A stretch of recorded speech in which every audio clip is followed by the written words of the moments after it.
Ассалому алайкум дӯстон, хуш омадем ба шабакаи мо. Аллакай имрӯз турнири ACA Young Eagles баргузор мегардад, ки дар он 4 варзигари тоҷик баромад мекунанд ва яке аз ин муҳорибаҳо, аниқтараш муҳорибаи Хуршед Назаров барои камарбанд хоҳад шуд. Дар ин навор мо ба шумо маълумот медиҳем, ки дар куҷо ва соати чанд пахши мустақими ин турнирро тамошо карда метавонед. Лайкро зер кунед, мо боша наворро оғоз мекунем. Чӣ хеле ки қайд кардем, турнири ACA Young Eagles ҳамин рӯз, яъне рӯзи 25 декабр дар шаҳри Грозный дар майдони Колизея баргузор мегардад, ки дар он 4 варзигари тоҷик баромад хоҳанд кард. Ҳамагӣ дар ин турнир 22 муҳориба мешавад. Шашум муҳорибаи турнир дар вазни 61 кг байни варзигари тоҷик Меҳрдод Умаров бо рекорди 5-1 ва варзигар аз Нижний Новгород Омар Рзаев бо рекорди 4-4 хоҳад шуд. Ҳаштум муҳорибаи турнир боша ин муҳориба дар вазни 57 кг байни варзигари тоҷик Довуд Идибеков бо рекорди 7-0 ва варзигар аз Грозный Ҳасан Бисултанов бо рекорди 6-1 хоҳад шуд. 13-ум муҳорибаи турнир дар вазни 84 кг байни варзигари тоҷик Беҳрӯз Қурбонов бо рекорди 6-0 ва варзигар аз Грозный Байсангур Сусуркаев бо рекорди 4-0 хоҳад шуд.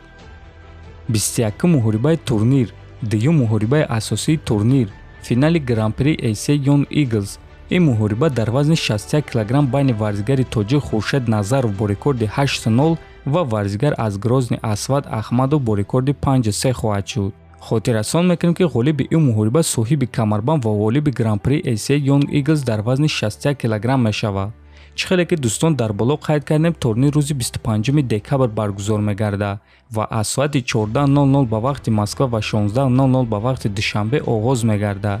пахши мустақими турнирро дар саҳифаи расмии ACA тамошо карда метавонед, аммо ногуфта намонад, ки тамошо кардан дар он ҷо бепул нест. нархи тамошо кардан як турнири ACA 199 рубле аст.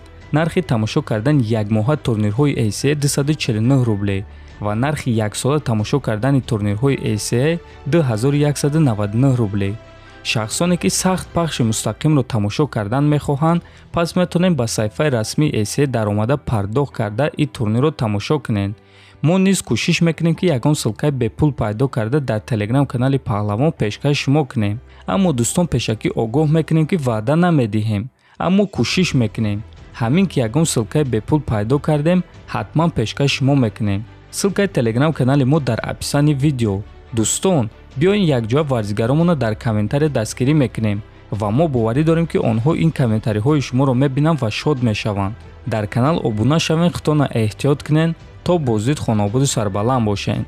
дӯстон, аллакай чанд моҳ мешавад, ки мо бо ширкати Шифофармо ҳамкорӣ мекунем ва ба шумо низ тавсия медиҳем, чунки шумо аз ширкати Шифофармо метавонед доруҳои гиёҳии оригиналро дастрас кунед. дору барои хароб ва фарбешавӣ, барои дарди меъдаву гурда, барои дарди мушакҳо, барои бақувват кардани мардонагӣ ва дароз кардани муҳлати ҳамхобагӣ, барои ришу мӯйсарбарорӣ ва дигар доруҳои даркории худро метавонед аз ширкати Шифофармо дастрас кунед. худи ҳозир ба номерҳои дар рӯи экран буда занг занед ва агар ки скидка гирифтан хоҳед, пас ҳатман аз номи канали Паҳлавон гап занед.